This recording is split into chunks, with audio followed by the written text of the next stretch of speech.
Buenos días.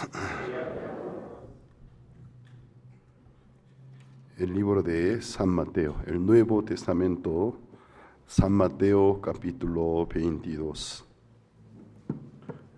versículo 1 al 14. San Mateo capítulo 22, versículo 1 al 14.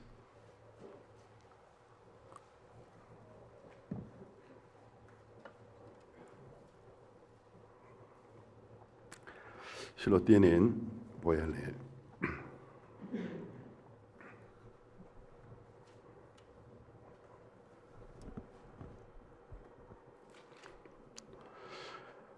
Respondiendo Jesús les volvió a hablar en parábolas diciendo: El reino de los cielos es semejante a un rey que hizo fiesta de bodas a su hijo y envió a sus siervos a llamar a los convidados a las bodas, mas estos no quisieron venir.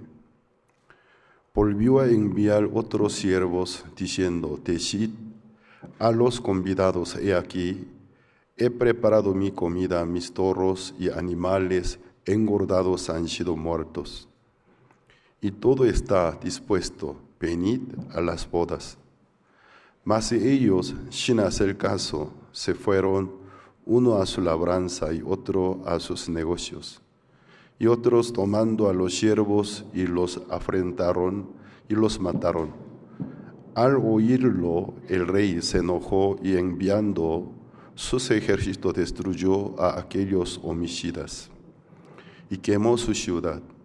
Entonces dijo a sus siervos: las bodas a la verdad están preparadas, mas los que fueron convidados no eran dignos. Id pues a las salidas de los caminos y llamad a las bodas a cuantos halléis. Y saliendo los siervos por los caminos juntaron a todos los que hallaron, juntamente malos y buenos, y las bodas fueron llenas de convidados. Y entró el rey para ver a los convidados, y vio allí a un hombre que no estaba vestido de boda. Y le dijo: amigo, ¿cómo entraste aquí sin estar vestido de boda? Mas él enmudeció. Entonces el rey dijo a los que servían: atadle de pies y manos, y echadle en las tinieblas de afuera. Allí será el lloro y el crujir de dientes, porque muchos son llamados y pocos escogidos. Hasta el versículo 14 he leído. Nosotros en la Biblia podemos ver una historia, la historia de la persecución contra el pueblo de Dios, contra la iglesia del Señor. En 2 de Timoteo, capítulo 3, versículo 12, el apóstol Pablo dijo así: 2 de Timoteo, capítulo 3, versículo 12: y también todos los que quieren vivir piadosamente en Cristo Jesús padecerán. Persecución. Aquí nosotros podemos ver, esto se sale de nuestro conocimiento común. Una persona, si quiere vivir piadosamente, le padecería persecución. Cuando una persona vive como un ejemplo, le debería pasar la alabanza, el reconocimiento. Pero la Biblia dice: si alguna persona quiere vivir piadosamente en Cristo Jesús, le padecerá persecución. También nuestro Señor Cristo dijo: cuando el mundo os odie, que no maravilléis, porque en realidad no os odia, sino el mundo a mí me odia. ¿Por qué va a odiar a vosotros? Porque yo estaré en vosotros.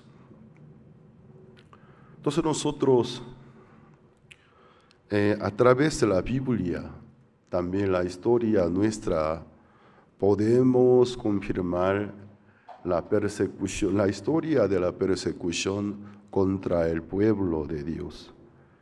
Primero en el libro de Éxodo capítulo 1, cuando Moisés estuvo por nacer, en el corazón del faraón de aquel tiempo, el rey egipcio, salió a ver a los hebreos. Los hebreos eran migrantes entre los egipcios. En el tiempo de José, ellos llegaron al Egipto, fueron muy bienvenidos por los egipcios. Pero un día en el corazón de un faraón nuevo que no conoció a José ni virtud de José, al ver a los migrantes extranjeros, y se preocupó. Yo los veo muy fuerte y vigoroso en comparación con los egipcios. Cuando algún enemigo nos diere la guerra, creo que ellos se rebelarán contra nosotros uniéndose con ellos. Entonces él se preocupó, levanta una orden. A partir de ahora, todos los egipcios, especialmente mujeres egipcias embarazadas al momento de dar a luz, si nacieren hijos, todos matarlos, tirarlos en el agua del río Nilo. Pero justo la Biblia nos enseña cuando Moisés estuvo por nacer, sucedió esta situación. Entonces la Biblia nos quiere enseñar, muy aparte de los hombres, hay un espíritu maligno que está operando. Mientras tanto que nosotros ni nos damos cuenta, el espíritu maligno manipula a las personas. Porque justo antes del nacimiento de Moisés, en el corazón del faraón, de aquellas dinastías, Satanás agitó a su corazón, él se preocupó. Yo veo los hebreos son muy fuertes en comparación con los egipcios, hasta las mujeres. Y no se ven como las egipcias. Algún día un país enemigo nos diera la guerra, ellos se rebelarán contra nosotros uniéndose con ellos. Entonces yo voy a oprimirlos. Luego, ya que es el último mandatario de aquel reino, él levantó un edicto contra los migrantes hebreos que asesinaran a los niños que nacen. También en el Nuevo Testamento, en San Mateo capítulo 2, en el corazón del rey Herodes el Grande, el primer rey de la dinastía herodiana en Judea y Galilea. Un día en Jerusalén llegaron un grupo de extranjeros, se veían muy nobles, y vinieron de diferentes lugares del oriente y dijeron, hemos visto una estrella, la estrella del gran rey. Nosotros vinimos del oriente. Entonces, esa información llamó la atención del rey Herodes. ¿Cómo? Un gran rey ha nacido en Israel, pero eres el rey de Israel, Herodes el Grande. Entonces yo soy él, en su corazón murmurando, dijo, yo soy el rey de Israel, yo soy el único rey. ¿Ha nacido un gran rey en Israel? Entonces él se preocupó y preguntó a los magos del oriente. Y con detalles, cuando vieron la aparición de la estrella del nacimiento del gran rey y cuánto tiempo viajaron, entonces él calculó muy bien con el engaño dijo a ellos: cuando encontraran a ellos, me informen, yo también quiero irme a adorarlo. Luego preguntó a los doctores de la ley del judaísmo, de los judíos, según en las escrituras están mencionados en qué lugar van a ser el gran rey. Entonces los doctores de la ley, sin alguna dificultad, contestaron: sí, está escrito en la Biblia. Entonces en tal libro dice: oh Belén, tú, por más que es un pequeño pueblo, pero no será llamado pequeño, porque de ti van a ser el rey. En Belén, según la profecía, van a ser el gran rey. Entonces los magos se dirigieron a Belén. Ellos encontraron al niño Jesús, lo adoraron, pero por la guía de un ángel no informaron a Herodes. Entonces Herodes luego se dio cuenta que los magos del oriente le engañaron, se enfureció mucho. Entonces él calculó: a ver, según la información que ellos me habían dado, por lo menos hace 2 años atrás. 2 años atrás, porque los magos de Oriente viajaron durante años, por lo menos 2 años.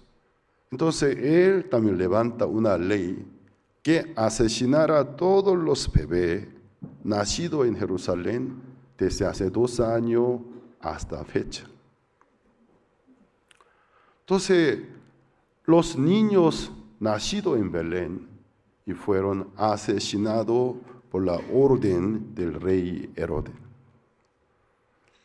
Y mujeres quedaron con llanto, con lágrima desesperada. Se oían llanto de mujeres en toda la ciudad Belén. Entonces la Biblia nos enseña por qué en el corazón del rey Herodes hubo una gran preocupación. Nació un rey, yo soy el único rey, entonces voy a matar a todos los niños que han nacido en Belén, según la información de los magos, a partir de hace 2 años hasta ahora. Antes del nacimiento de Moisés fue así, antes del nacimiento de Jesús fue así. Entonces la Biblia nos enseña que los espíritus malignos trabajan en el corazón de toda la persona, especialmente en el corazón de las autoridades. Toda clase de guerra que causó millones de víctimas, muertos, lesionados, iniciaron desde el corazón de una autoridad. En el corazón de una persona que es autoridad, una preocupación o furia. Ay, me fastidia tal nación, tal pueblo, no quiero verlo. Voy a levantar una ley contra ellos. Siempre ha sido algo oculto desde adentro del corazón, una furia, una molestia, una preocupación. Luego levanta una ley, llega a ser una guerra o masacre, genocidios. Toda la historia cuenta eso a nosotros. Por eso en el libro de Romanos, en algunas otras epístolas, habla la importancia de orar por el gobierno, por las autoridades, para que nosotros podamos vivir en paz, podamos servir al Señor en paz. A pesar que el apóstol Pablo en el libro de Romanos, capítulo 11, mencionó la importancia de orar por la autoridad, por el gobierno. Pero ¿qué sucedió? No solamente en la Biblia, también extra Biblia. Fuera de la Biblia, en el año 64, en el tiempo del reinado del emperador Nerón de Roma, en su corazón él tenía ganas de renovar Ciudad Roma. Entonces, antigua Roma no le pareció tan bien. Ya él ya tenía un plano, que Marqueta ya tenía, plan de nueva Roma. Misteriosamente sucedió un incendio en antigua Roma. Pero ¿qué pasa? La llama creció en gran manera, se salió del control. Muchas familias romanas, entre las cuales familias muy nobles, familias que desde tiempo atrás contribuyeron en gran manera al imperio romano, también fueron víctimas. Entonces en Roma se levantó un alboroto, un ambiente de buscar el culpable. Hay dos hipótesis. Fue Nerón, porque Nerón quería cambiar Roma, la antigua Roma, quería remodelar la ciudad. Él mandó que incendiara antigua Roma. Hay otra hipótesis, no fue Nerón. Nadie puede saber exactamente. Pero los seres humanos tienen una naturaleza. Cuando sucede algún desastre, alguna plaga, epidemias, desde antigüedad, siempre busca un culpable. Entonces busca la venganza. Entonces viendo la sangre derramada, se calma. Es una naturaleza escondida en el corazón de los seres humanos. Entonces, los ciudadanos de Ciudad Roma estaban enfurecidos, no se pudieron calmar, buscaba un culpable. ¿Quién fue? Entonces esto, para la vida política de Nerón, fue un peligro verdadero. Y no sabía qué hacer.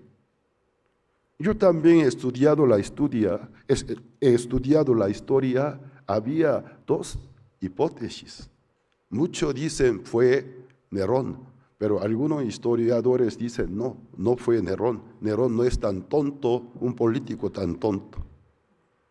Pero hubo un incendio finalmente por el cual muchos llegaron a ser víctimas. Muchos murieron. Muchas casas se volvieron ceniza.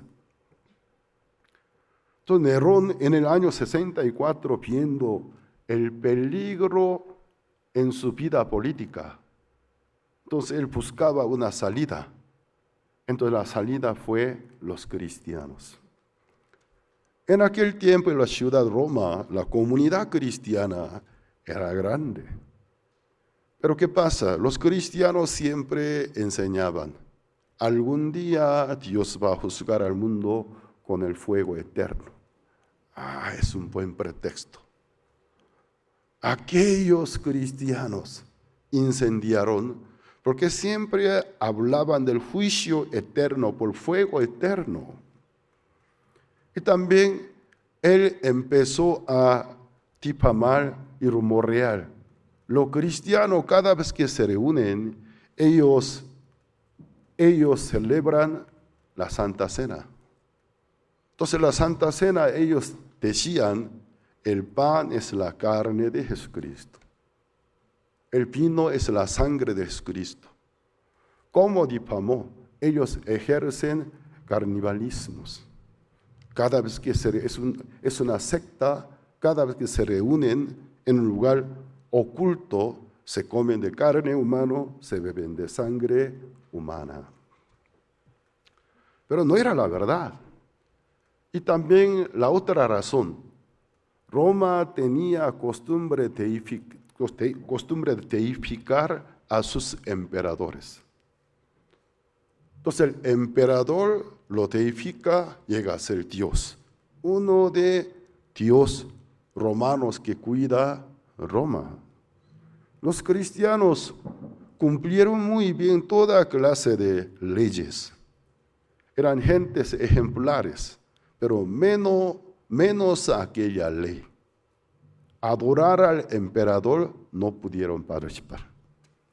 Respetamos al emperador, lo tememos, lo respetamos, pero no podemos adorarlo como Dios. Aunque es nuestra autoridad, pero no es Dios. Ningún humano puede ser Dios. Con estos pretextos, echo la culpa a los cristianos. Imagínense en aquel tiempo el ambiente de la sociedad, enfurecidos por tantos muertos víctimas en personas y también en sus recursos. Estaban furiosos, no importaba la razón, sino para poder calmarse. La furia humana siempre busca la sangre. No importa la razón. Luego de ver el derramamiento de la sangre, con bastante crueldad, se calma. Porque muy adentro de nuestro corazón hay una naturaleza muy, muy malvada. Entonces los ciudadanos de Ciudad Roma estaban enfurecidos cuando Nerón y difamó y rumoreó, fueron los cristianos. Todo el odio, toda la furia de Ciudad Roma, y directo se direccionó a los cristianos. Inició la matanza de los cristianos. La matanza del cristiano llegó a ser un espectáculo. En aquel tiempo todo el mundo quería ver la muerte del cristiano de la forma más cruel. Y viendo una muerte tan cruel, ellos se satisfacían. Ya está bien. No les importaba quién realmente es el culpable. Solo buscaba un cordero para sacrificarlo. Fueron los cristianos. Así se levantó la persecución en el año 64. Por aquella persecución, apóstol Pablo fue decapitado. La mayoría de los apóstoles. Desde el año 64, como un proyecto gubernamental. Y era un plan y proyecto gubernamental. Oprimir a los cristianos, matar a los cristianos, la muerte de ellos a hacer por el espectáculo. Esto duró hasta el año 313, hasta que el emperador Constantino, él levantara un edicto en Milán, edicto de Milán, o sea, levantar y quitar la persecución gubernamental contra los cristianos. Aceptar al cristianismo como una religión reconocida de Roma. Entonces, el año 313 menos 64, 249. Durante 249 años, casi 250 años continuó la opresión, la persecución de parte del Imperio Romano contra la comunidad cristiana. Entonces podemos ver, hasta ahora los historiadores cuentan. Entonces, ¿por qué echó la culpa a los cristianos? No solamente Nerón, luego de Nerón, muchos emperadores romanos, cada vez que les pasaba alguna crítica contra su vida política, siempre aprovechaba a los cristianos como cordero, echando la culpa a ellos. Los políticos tienen costumbre de ejercer esa técnica. Cuando ante su vida, su carrera política, llega alguna crítica, buscar un cordero, sacrificar un cordero y luego engañar al pueblo, sus atenciones, redireccionar a alguna comunidad, a alguna persona. Nunca cambiados. Hasta ahora es igual. Después del edicto de Milán, los cristianos que estuvieron escondidos subterráneamente se salieron de catacumba, sus escondites. Pero los cristianos genuinos aún no bajaban su guardia, porque cerca de 250 años experimentaron, no creo que estamos en el tiempo del paz. Entonces los cristianos genuinos aún levantaban la guardia y mantenían la guardia bien levantada. Y luego ellos vieron. O sea, la religión, el cristianismo reconocido por el imperio de Roma, comenzó a cambiarse. Entonces, empezó a adaptarse del sistema del imperio romano. Dentro de la iglesia empezó a aparecer el sistema jerárquico. En la iglesia no hay jerarquía. Jesucristo nunca enseñó jerarquía.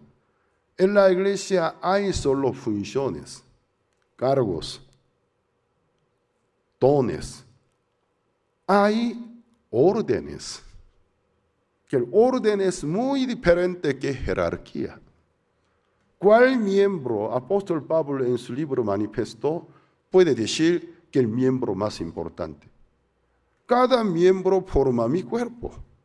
A mí me importan todos los miembros. Entonces, en el cuerpo no hay jerarquía. En un cuerpo hay solo un orden. Cada miembro en su lugar, pero mutuamente ayudándose, recibiendo ayuda, forma un cuerpo. Entonces, en el cuerpo solo hay orden, hay función, pero no hay rango, no hay jerarquía. Pero la iglesia, que fue llamada en griego común, también significa aprobada por el gobierno, o sea, estatal. En la palabra griego católica, el cuyo significado católica, común o estatal, aprobado por el gobierno. Entonces, finalmente se manifestó una iglesia llamada estatal. Una iglesia llamada aprobada, una religión aprobada por el gobierno de Roma. Empezó a llamarlo Iglesia Católica. Muchas personas ni siquiera entienden que católica qué significa, solo lo usan en ignorancia como tradición. Cuyo significado es común. O sea, una iglesia común, una iglesia reconocida. Una iglesia aprobada por el gobierno. O sea, la religión que el gobierno apoya. La religión estatal, imperial. Es iglesia católica. Pero adentro de la iglesia católica empezó a mezclarse el sistema político de Roma. Jerarquías, obispo, arzobispo. Al principio, la Iglesia Católica no tenía el sistema del papado, no había un jefe. Con el tiempo sintieron la necesidad de una imagen.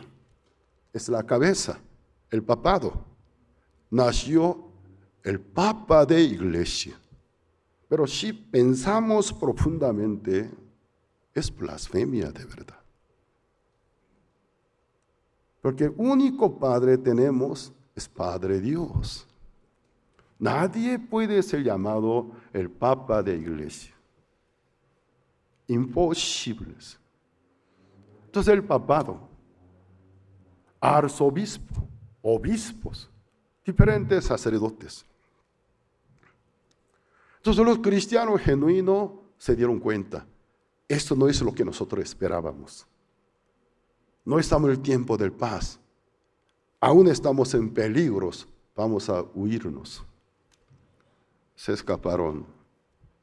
Luego inició la persecución de parte de la Iglesia Católica a los cristianos que no están de acuerdo de la enseñanza de la Iglesia Católica. Hasta el siglo XIX. Especialmente desde el siglo XII al siglo XIX, desde cuando la Iglesia Católica estableció Inquisición, juicio religioso, llamado Santa Inquisición. Desde el siglo XII, siglo XIX, horrible persecución. El derecho humano, ni la primera letra fue respetado. ¿Cuántas personas fueron asesinados, torturados? Hasta el siglo XIX continuaron. Ahora el tema del derecho humano está muy arriba. Leyes de cada país y constituciones muy desarrolladas. ¿Y qué pasa? Nadie, ya ahora, un gobierno como un plan gubernamental, oprimir al cristianismo, perseguir, ya no sucede, excepto algunos países islámicos de África, Medio Oriente. Entonces nosotros tenemos que pensar, Satanás se arrepintió. Satanás se arrepintió. Satanás tuvo algún cambio moral. Yo ahora no voy a maltratar a los cristianos de ninguna manera. Sigue siendo mismo diablo, mismo Satanás. Después de la reforma religiosa, entre las denominaciones mayoritarias, inició la persecución contra grupos minoritarios. Hasta ahora, solo no se matan, pero odian, señalan y luego difaman. Por eso entre las iglesias evangélicas, ¿cuántas divisiones hay? Solo la denominación presbiteriana no es una sola denominación. Dentro de la iglesia presbiteriana, cientos divisiones. Bautista también. Pentecostales, nada diferente. Asamblea de Dios. Por eso cada vez que yo me vaya a alguna reunión de alianza de pastores, siempre el tema más caliente del diálogo, la unificación del cuerpo de Cristo. Todas las alianzas pastorales evangélicas hablan del mismo tema, la unificación del cuerpo de Cristo. ¿Por qué tantos hablan de la unificación del cuerpo de Cristo, que es la iglesia? Porque no están unidas. Todos están separados. Cuando una iglesia llega a ser mayoritaria, tiene ya potencia, gran número de miembros, empieza a señalar a otras denominaciones minoritarias. Secta, dice. La palabra secta, la palabra hereje, muy abusado, frecuentemente usado en diferentes sitios de medio de prensa. Cuando es un poquito diferente que suyo, es hereje, es secta. Pero la Biblia habla de la herejía bíblica, cuando niega los principios de valores del cristianos, cuando niega al único Dios, cuando niega la Trinidad, Santa Trinidad, cuando niega Dios encarnado, Cristo, un solo Hijo de Dios, Cristo, y también el nacimiento virginal del Cristo, su muerte a causa de nuestro pecado, dijera que Él no murió o falló. La resurrección del Cristo para nuestra justificación, la ascensión del Cristo, luego el ministerio del Espíritu Santo que nos ha enviado, la venida de Jesucristo, luego el juicio de días finales. Estos puntos principales, o sea, los principios de valores del cristiano, cuando niega, es hereje, es secta.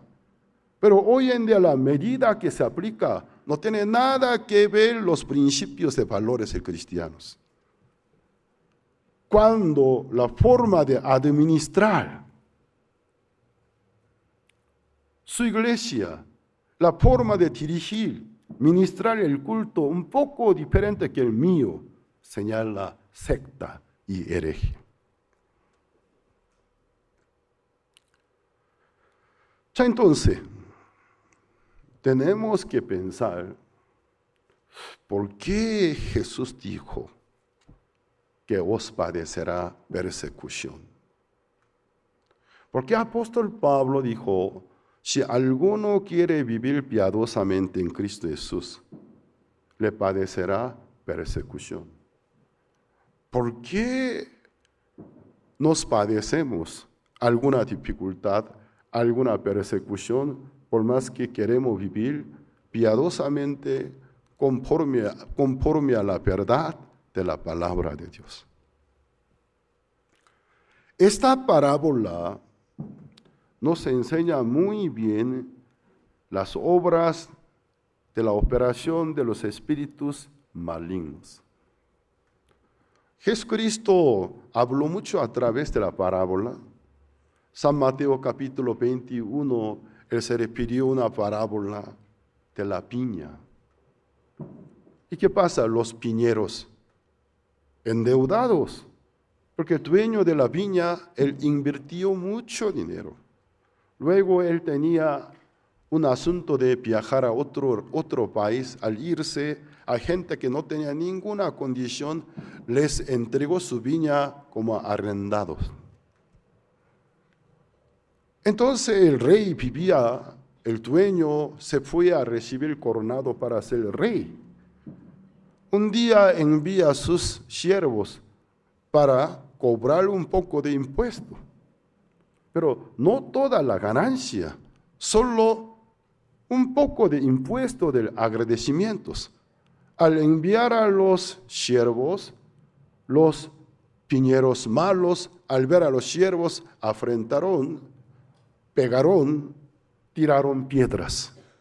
Los siervos se regresaron golpeados. ¡Ay, Señor! Entonces el rey se sorprende. ¿Qué pasa?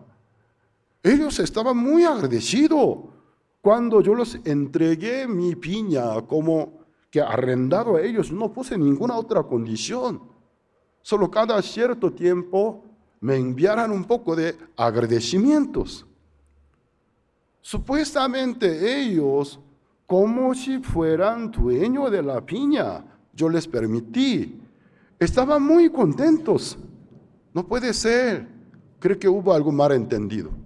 Otra vez envió los siervos. Otra vez afrentaron, golpearon, algunos de ellos hasta apedrearon y mataron. Los siervos se regresaron muy lesionados y algunos de ellos no se regresaron. ¿Qué pasa? Fulano, ¿dónde está? Ay, Señor, los viñeros lo asesinaron. No puede ser. No puede ser, creo que hay algún malentendido. Entonces él pensó, bueno, ahora voy a enviar mi único hijo, mi heredero. Ellos me conocen muy bien, también vieron a mi hijo cuando eran muy chicos, lo reconocerán, lo respetarán. Envió a su propio hijo. Los viñeros malos, al ver al hijo, el único hijo del dueño de la viña, entre ellos conspiraron. Aquí viene el heredero. Vamos a matarlos. La viña será nuestra. Mataron al hijo, al heredero. Entonces el rey se enfureció, envió a sus ejércitos. Mataron a todos, quemaron a sus casas, que la viña entregó a otros obreros que eran mejores que ellos. Ya en esta parábola, cuando Jesucristo terminó esta parábola, los principales sacerdotes, escribas y fariseos se dieron cuenta, habla de nosotros. Luego Jesucristo otra vez empezó a referirles por parábola. Es la parábola de hoy. Nosotros cuando leemos muy bien las parábolas de nuestro Señor Jesucristo, algo quiere transmitir a nosotros. Nosotros cuando leemos estas parábolas, ¿cómo pensamos? Siempre nos queremos ponernos en el lado de los buenos. Juzgamos a aquellos viñeros malos, ay, aquellos malos, aquellos asesinos, aquellos homicidas, ay, son dignos del castigo. Han leído muy mal entonces. No han leído muy bien. Jesucristo, ¿qué quiso referir a nosotros? Él habla de nuestra naturaleza. No somos siervos del viñero, sino somos aquellos ingratos, aquellos malos, aquellos asesinos. Ya hoy en capítulo 22 vamos a ver versículo 1 al 3.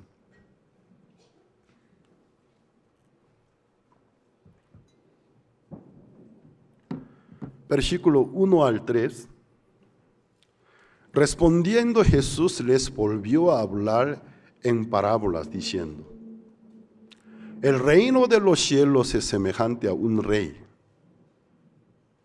que hizo fiesta de bodas a su hijo y envió a sus siervos a llamar a los convidados a las bodas, mas estos no quisieron venir. Ya una pausa. Esto totalmente se sale de nuestro conocimiento común. Si un rey invitara a algunos del pueblo para la boda de su hijo, el futuro rey del reino. Si nosotros fuéramos pueblos reinados por un rey muy poderoso, un día el rey me manda una carta de invitación: tú eres invitado para la boda del príncipe. Nosotros, ¿cómo podríamos sentirnos? Honrados. ¡Ah, qué honor! El rey me consideró. Yo no soy nada. Pero mira, me mandó esa carta de invitación, carta real. Soy invitados. ¿Nosotros qué haríamos? Prepararíamos para aquel día. Cuando se acerca unos días antes del día de bodas, emocionarnos, ¿no? Ay, ya falta 2 días. Yo voy a irme a la fiesta de boda del príncipe, de mi rey. Él me consideró. Pero aquí, ¿qué dice? Vamos a ver Versículo 3. Y envió a sus siervos a llamar a los convidados. O sea, primero los había convidados. Ahora envía una vez sus siervos para reafirmar a los convidados que vayan en el día de las bodas, vayan a las bodas. Mas estos no quisieron venir. Esto se sale de nuestro conocimiento común. Porque eso no puede suceder. Hasta la presidenta de República de México a mí me invitara a una ceremonia muy importante. Aunque soy un extranjero, me manda una carta de invitación, yo me prepararía con gusto. Aunque en mi agenda ya esté programado algo, suspendería o postergaría, y luego daría prioridad a la invitación de la presidenta de la República. En aquel día yo no iría con cualquier ropa. Entre diferentes ropas que tengo, la ropa más presentables. Ni iría sin aseo personal, pero bien aseados y bañados. No, hasta perfumados. Yo me iría. Pero aquí, ¿qué dice? Y envió a sus siervos llamar a los convidados a las bodas, mas estos no quisieron venir. Vamos a razonar. ¿Cuál es la causa? Porque el rey es malo, o el príncipe es malo, muy odioso. La Biblia no nos explica más. Solo ellos no quisieron participar. Entonces los mensajeros se regresan, Su Majestad.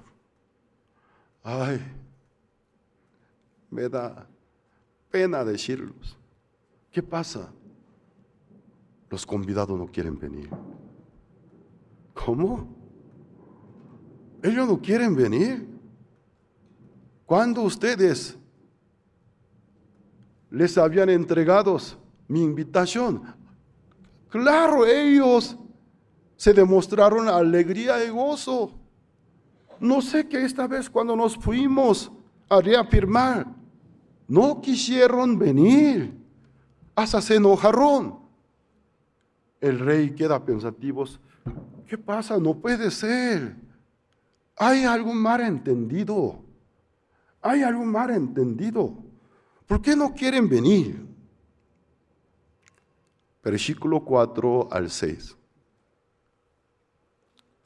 Volvió a enviar otros siervos, diciendo, ya aquí podemos ver el corazón del rey. Rey estudió, él analizó cuál sería la causa por la cual no quieren venir. Seguramente ellos se sienten muy cargados, ya que es la boda, la fiesta de boda de mi hijo. Ellos pensaron, ¿con qué ropa me voy? Yo no tengo una ropa presentable para tal carácter de ceremonia. Yo no tengo una ropa digna. Y además con manos vacías, ¿cómo yo puedo ir? En la fiesta de la boda del príncipe tengo que llevar algún presente, pero yo no tengo ninguna condición. Seguramente por eso no quisieron. Entonces podemos ver el esfuerzo del rey. Versículo 4 al 6, volvió a enviar otros siervos, diciendo, decida a los convidados, he aquí, he preparado mi comida, mis toros y animales engordados han sido muertos, y todo está dispuesto, venid a las bodas. Mas ellos, sin hacer caso, se fueron, uno a su labranza y otro a sus negocios. Y otros, tomando a los siervos, los afrentaron y los mataron. Cuando la segunda vez el rey envió a sus mensajeros, se ve su esfuerzo. Él estudió, analizó, ¿por qué ellos no quisieron venir? Seguramente se sintieron muy cargados. No tiene un traje para tal clase de ceremonia. La fiesta de la boda del príncipe, con cualquier ropa no se puede ir.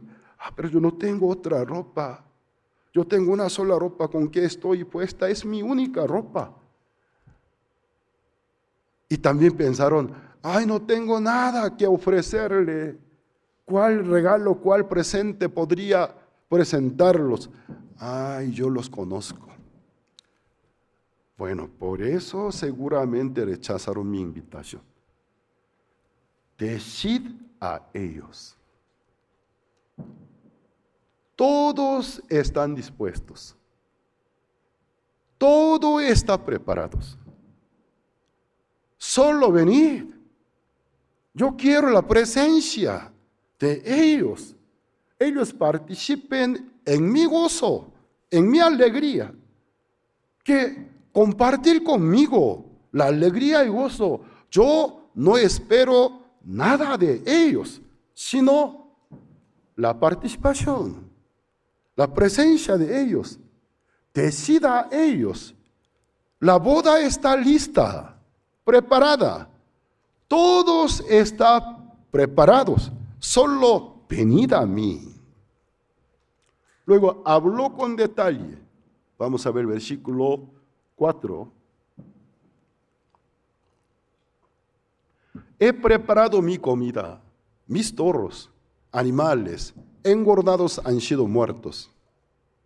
Todo está dispuesto, venid a las bodas. Mas ellos, sin hacer caso, se fueron uno a su labranza y otro a sus negocios. Y otros, tomando a los siervos, los afrentaron, los mataron. Es anormal. Esa narrativa bíblica anormal, no respeta a nuestro conocimiento común. ¿Cómo? Aunque alguno de ellos, quizás, si tuviera algún asunto muy importante, pero no está hasta el grado de matarlo, no lo haría. Entonces podemos ver una resistencia, el odio contra la invitación del rey. No. Entonces el tema ya no es lo que el rey pensó. El traje no es el problema. El presente no es el problema. Podemos ver en el corazón de ellos, hay un odio, un aborrecimiento. Todo está listo, no hace falta nada, no hace falta preparar y comprar algún traje, porque el rey os conoce muy bien, se compadece de vosotros. No hace falta comprar algún traje, preparar alguna ropa digna. Él preparó todo, incluso hasta el traje, hasta el baño se preparó. Solamente llegue, entonces hay baño, puede lavarse, hay también peluquero que puede cortar el cabello de ustedes, rasurarlo bien, traje está preparado, comida, el presente no hace falta, solo vengan a participar en el gozo del rey. ¿Qué pasa? Al principio ellos hacían pretexto. Y luego afrentaron a los siervos hasta apedrearon, mataron. ¿Qué quiere transmitirnos? ¿Qué quiere transmitir a nosotros estos? En la parábola del viñero, en la parábola de la fiesta de la boda de un príncipe. Jesús solo nos muestra una sola dirección.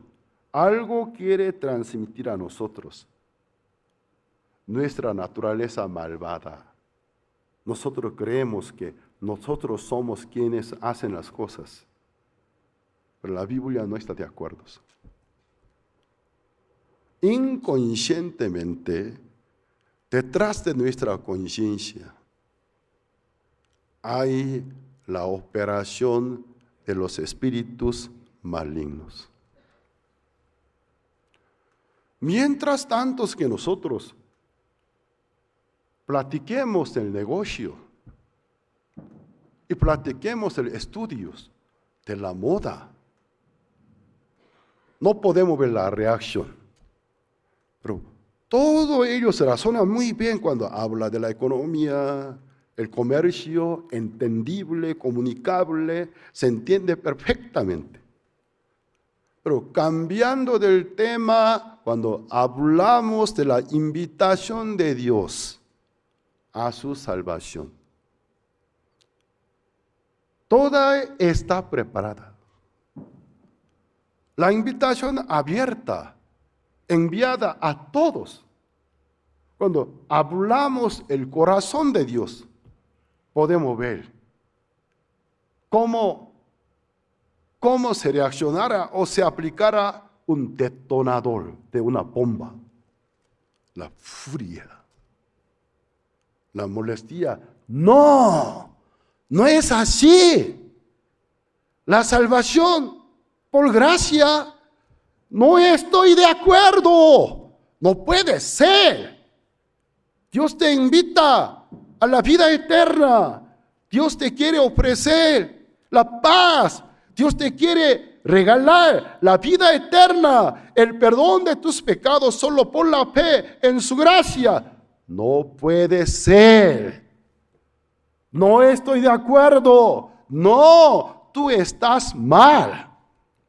No puede ser. ¿Tú crees que cualquiera podría ser salvo? No, solo alguna persona seleccionada por Dios.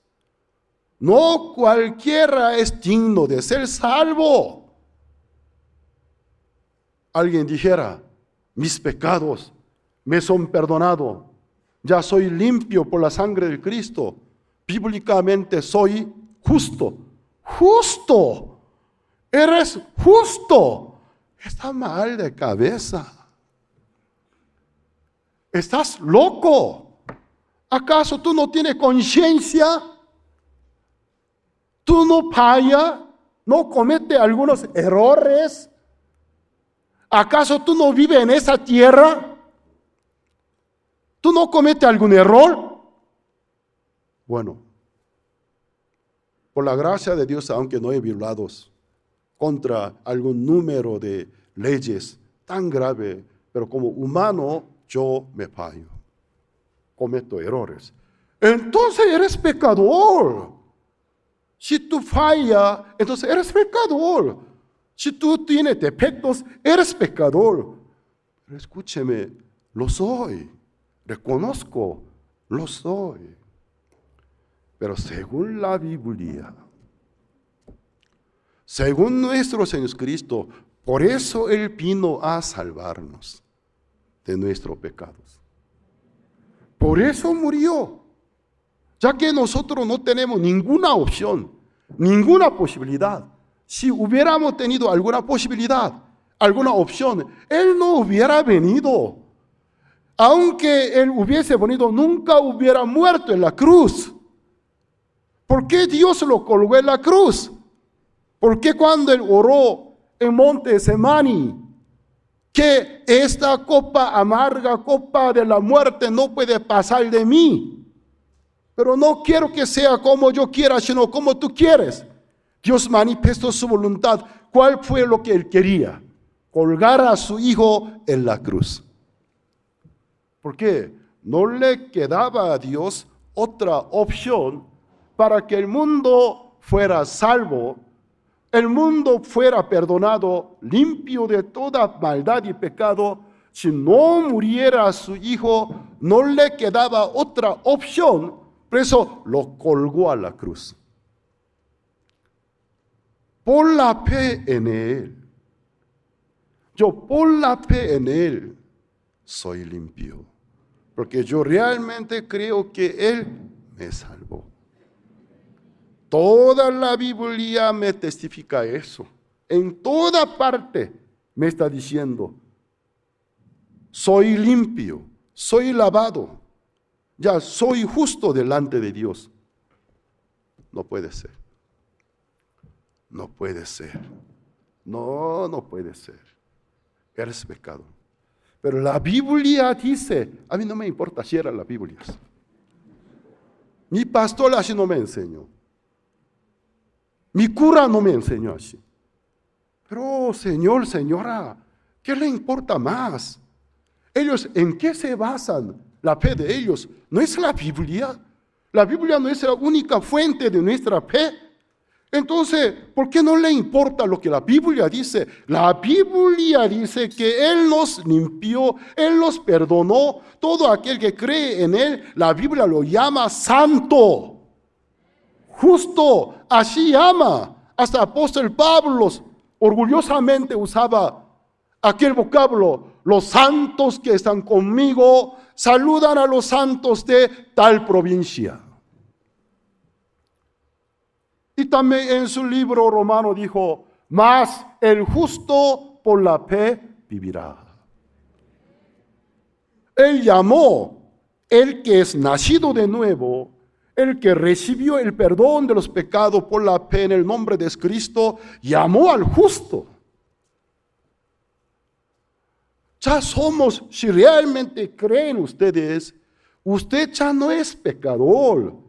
Usted ya no tiene condenación, porque la condenación fue sobre el cuerpo del Cristo y por la condenación hubo el juicio. Al momento de morirse, Cristo dijo: consumado es. Todo es terminado, dijo. También apóstol Pedro, en su epístola del Pedro, dijo: Cristo terminó con el pecado del mundo, dice. El que padeció, el cual terminó con el pecado del mundo. Pedro dice: Cristo terminó con el pecado. Cristo se acabó con el pecado del mundo. Mismo Jesucristo dijo: consumado es. En toda parte de epístola paulina de diferentes apóstoles dice lo mismo, una perfecta coherencia encontramos. No puede ser. No puede ser. Yo soy pecador. Luego que yo recibí la salvación, estuve muy agradecido, emocionado. Yo creía, si explicara muy bien el evangelio a mis amigos, todos se convertirían como yo.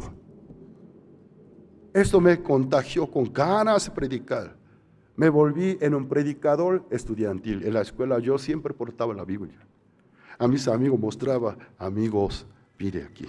San Juan capítulo 1, versículo 29. He aquí el Cordero de Dios que quita el pecado del mundo. ¿Sabes?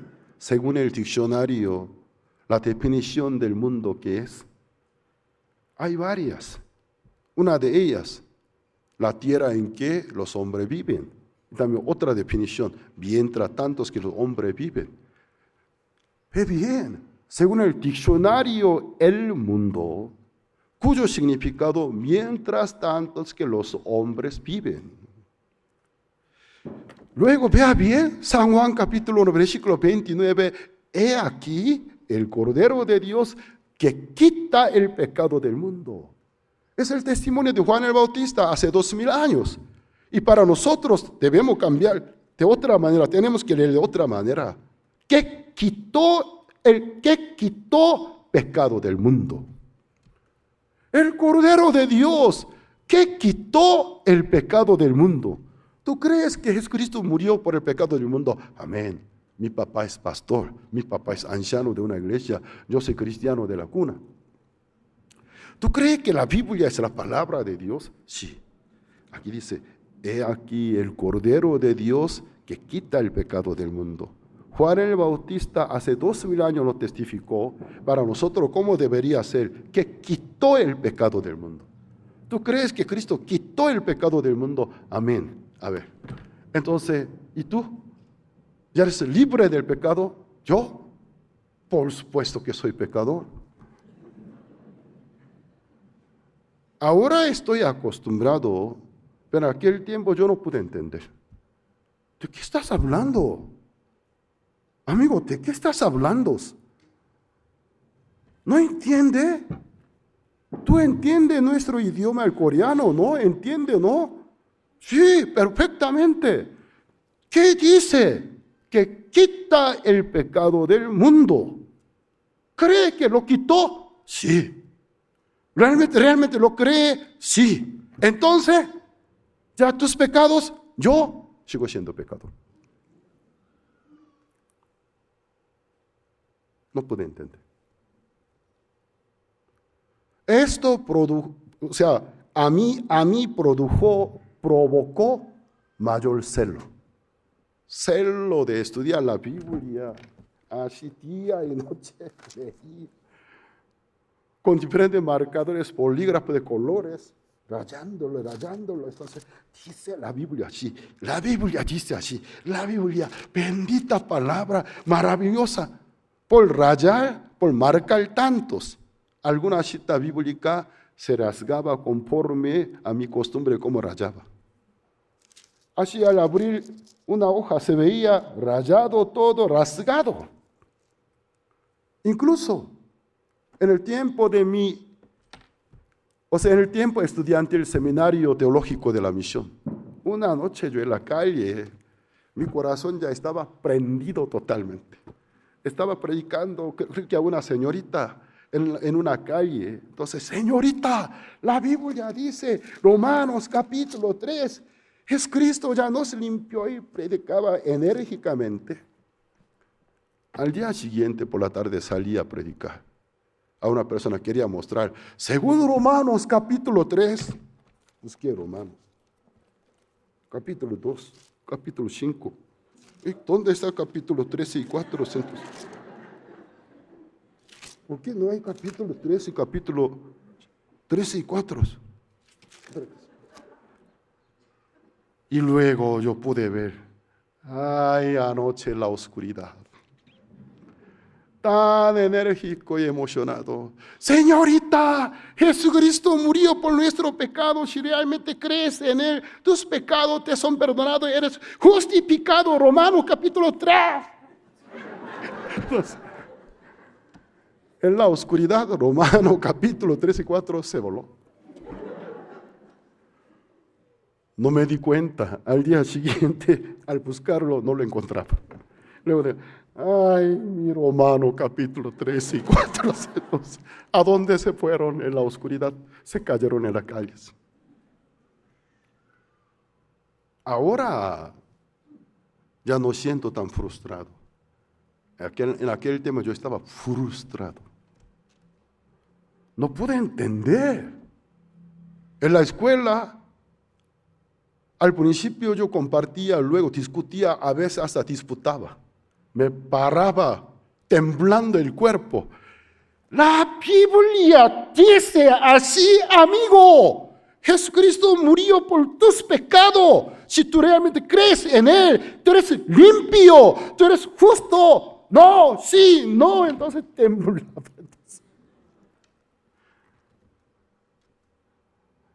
La Biblia, ¿qué quiere enseñarnos? ¿Por qué padecen persecución a los cristianos? Qué cómico, cuando una persona cree la Biblia tal como está escrito, le padece persecución. Cuando cree acomodando con su conocimiento común. Cuando cree filtrando con la doctrina tradicional. El mundo te dice, tú estás bien.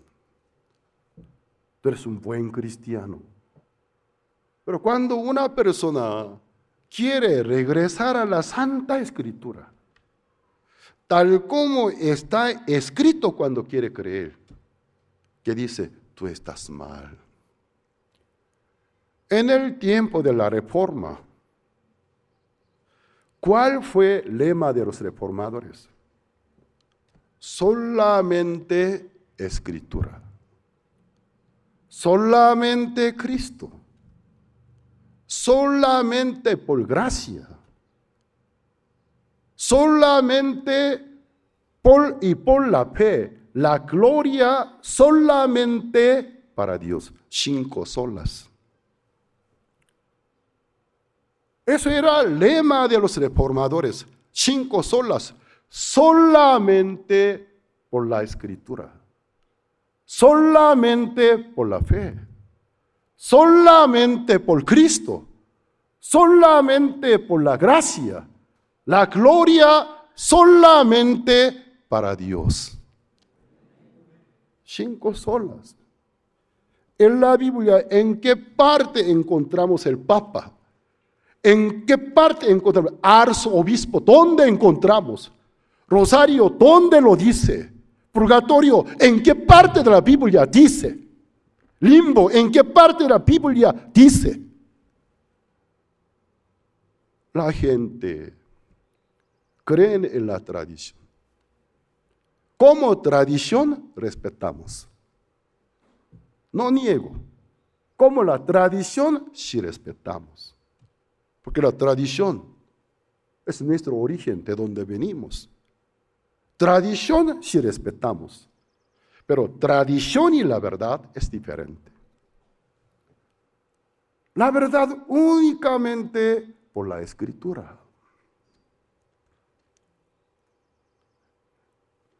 Vamos a ver. Versículo 7.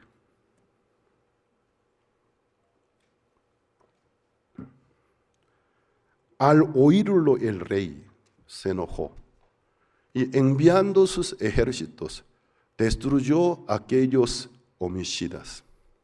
Quemó su ciudad. ¿No lo sabían? Los convidados no lo sabían. El rey ahora se acerca a ellos tan bondadoso y humilde, pero no sabía que tiene gran autoridad. Si él realmente quiere, puede enviar a sus ejércitos, capaz de poder matarlo a todos, quemar a sus casas. ¿No lo sabían? Versículo 7. Fuera de nuestro conocimiento común, margen de nuestro conocimiento común, comprensión normal, al oír el rey, ¿cómo? Hasta racional yo aguantaba. Mataron a mis siervos. ¿Ya cuántas veces? Al oírlo el rey se enojó y enviado sus ejércitos destruyó a aquellos homicidas y quemó su ciudad. Cuando Jesucristo refirió por esta parábola, aún era una parábola, pero en otro sentido era profecías. Jesús hablaba tranquilamente ante los judíos. Esta parábola no terminó como una analogía, llegó a ser profecías. En el año 70, las tropas romanas rodearon a Jerusalén, asesinaron a los judíos, quemaron la ciudad. Todos los judíos que querían sobrevivir, la única opción, abandonar la Judea y Galilea, irse al extranjero. Se dispersaron al mundo entero durante 1900 años. Parece una simple parábola, no fue parábola. Versículo 8 al 10. Entonces dijo a sus siervos, las bodas a la verdad están preparadas, mas los que fueron convidados no eran dignos. Id, pues, a las salidas de los caminos, y llamad a las bodas a cuantos halléis. Y saliendo los siervos por los caminos, juntaron a todos los que hallaron, juntamente malos y buenos, y las bodas fueron llenas de convidados. ¿Qué quiere referirnos? El Evangelio se redirecciona, cambia de la dirección. Al pueblo original fue convidado, pero no fue digno de la boda, fiesta de la boda del príncipe. Entonces la invitación se redirecciona a quienes no eran convidados. ¿Quiénes son? somos nosotros. ¿Esta parábola se cumplió o no se cumplió? Se cumplió. Después de la caída de Jerusalén y Judea, el evangelio se dispersó, se esparció entre los gentiles. Id, aquí dice, id.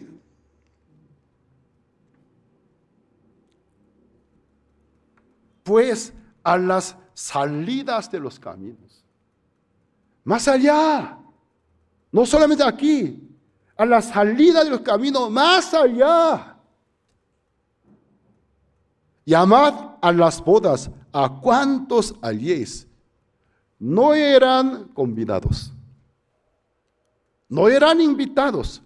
A cualquiera que halle en el camino, invitarlos. Saliendo los siervos por los caminos, juntaron a todos los que hallaron.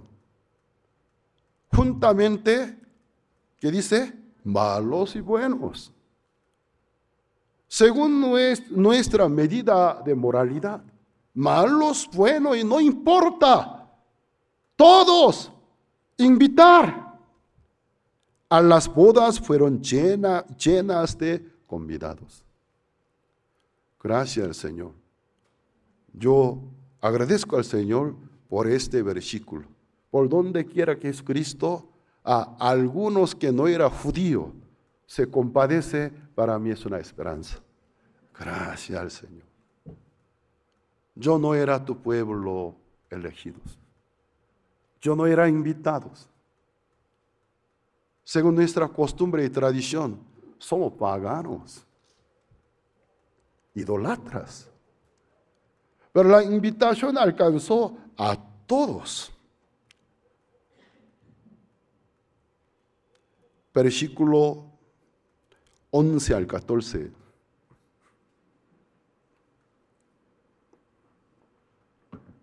Aún no termina la parábola, otra vez nos presenta una situación incomprensible.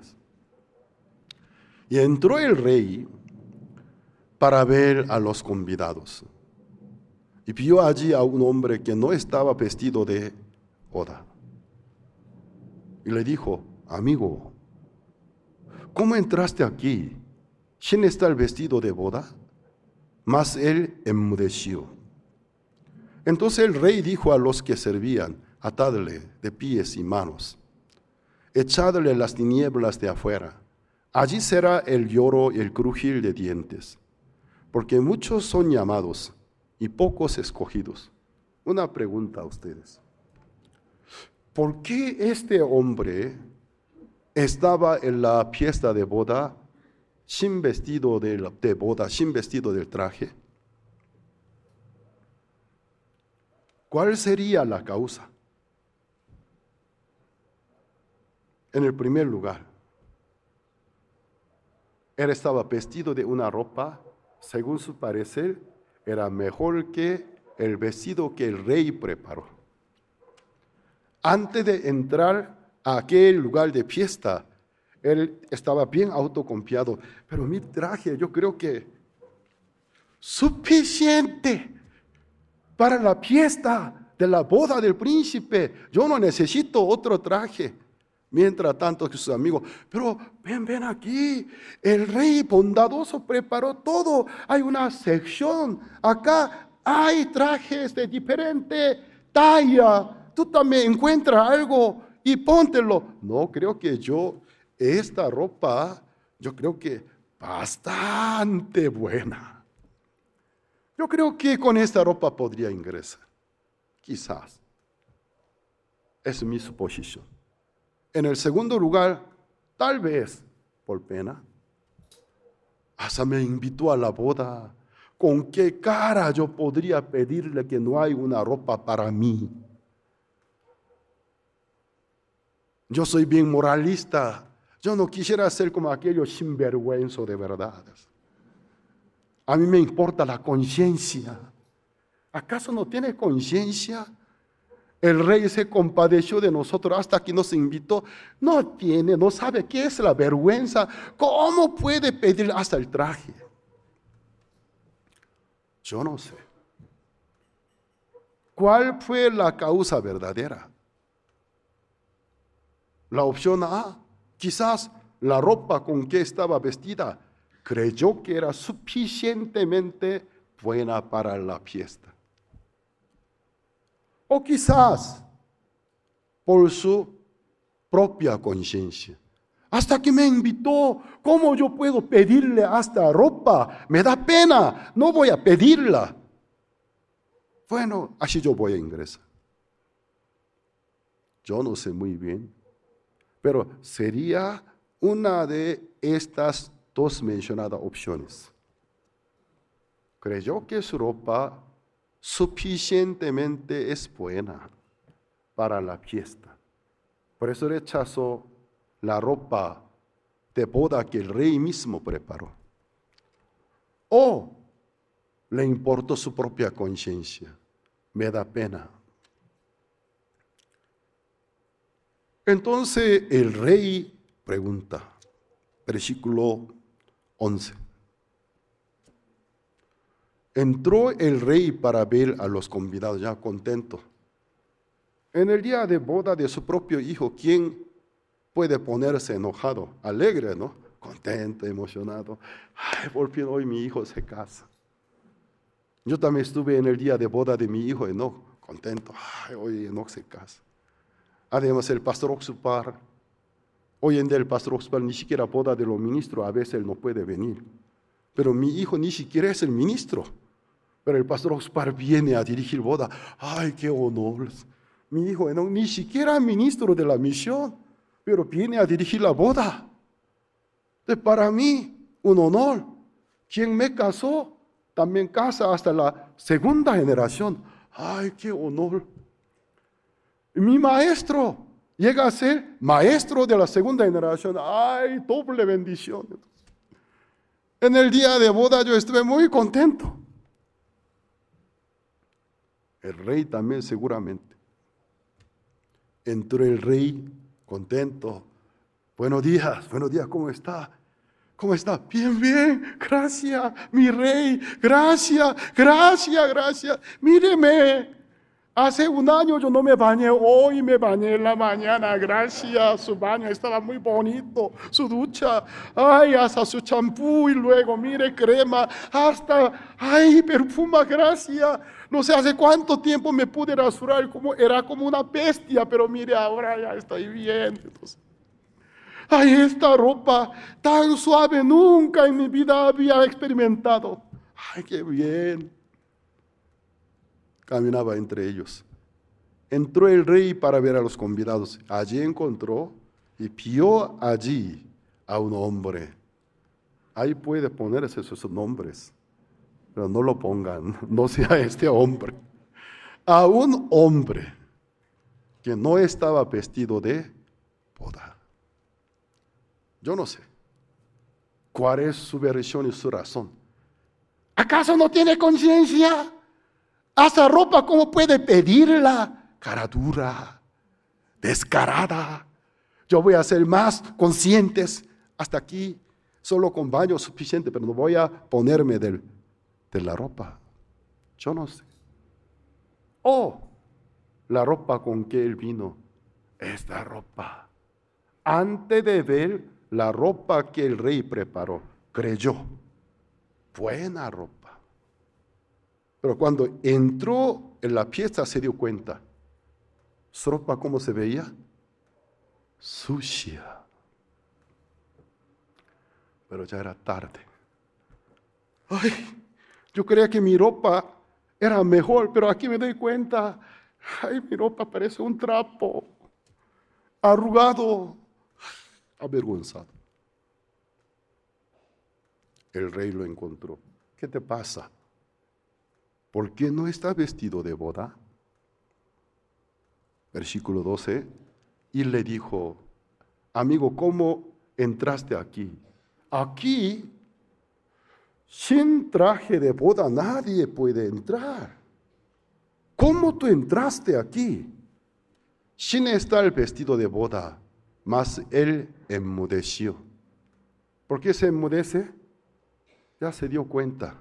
pero ya es muy tarde, no hay oportunidad. Siguiente. Entonces el rey dijo a los que servían: atadle de pies y manos, echadle en las tinieblas de afuera. Allí será el lloro, el crujir de dientes, porque muchos son llamados y pocos escogidos. Según el libro del Apocalipsis, el vestido blanco dice: lavado por la sangre del Cristo. Cristo preparó el traje de boda. Es un vestido blanco, lavado por la sangre del Cristo. No hay otro vestido más limpio. No hay otro vestido más brillante que el vestido lavado por la sangre del Cristo. No estaba vestido del traje que Padre Dios preparó para la fiesta de boda de su Hijo, con su propia ropa. El rey lo vio. ¿Qué te pasa? ¿Cómo entraste en este lugar sin traje de boda? Porque tú no estás vestido de boda. Yo preparé todo. Se enmudeció.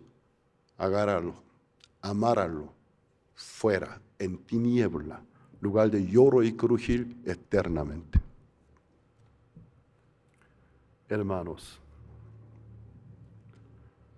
¿por qué si alguno quiere vivir piadosamente, les padece persecución? Es normal. Aunque el diablo es invisible, pero están operando los espíritus malignos. Aquellos espíritus malignos nos impiden creer en la palabra de Dios. Eso nosotros podemos comprobar cuando compartimos la palabra de Dios. Bien razonable, bien inteligente. Cuando hablamos de otro tema, razona muy bien.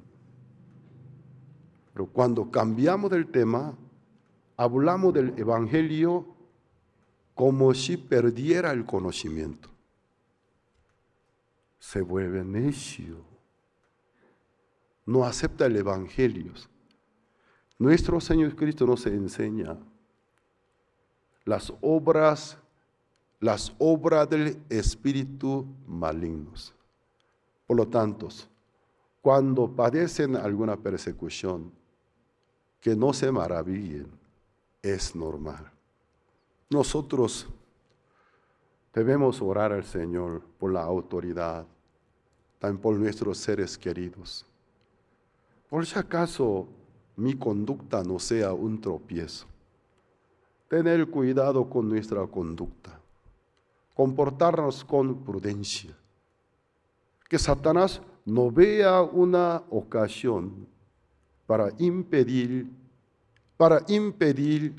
nuestra evangelización. Entonces, por si acaso algunos de ustedes están padeciendo persecuciones, algún tipo de situaciones difíciles por compartir la palabra de Dios, entiendan, es normal. Por eso nosotros debemos vivir con mayor atención y cuidados, con una conducta correspondiente, para que Satanás no pueda encontrar algún motivo para tropezarnos. Entonces, todos los que quieren vivir piadosamente padecen persecución. Cuando les padezcan persecución, no se maravillen. Primero vean bien, por si acaso mi conducta no fue un motivo de tropiezo. Al observar bien, creo que a pesar de mis mínimos defectos, creo que yo no causé nada. Entonces entiendan, es algo normal. Orar por ellos, orar por la autoridad, para que nosotros podamos vivir en paz. El Evangelio llegue a diferentes personas. Nosotros dejamos nuestros pensamientos, nos unimos con Dios. Dios nos invita, venid, La boda está preparada. Venid. Todos están preparados. Solo venid a participar en mi gozo, en mi alegría. Dejemos nuestros propios pensamientos. Unamos con la palabra de Dios para que el Señor pueda trabajar constantemente en nuestra vida, salvando almas perdidas. Y también deseamos que nuestra vida sea un buen testimonio para quienes todavía no son salvos, viendo a nosotros, abran sus corazones y sean salvos. Hoy hasta aquí compartimos.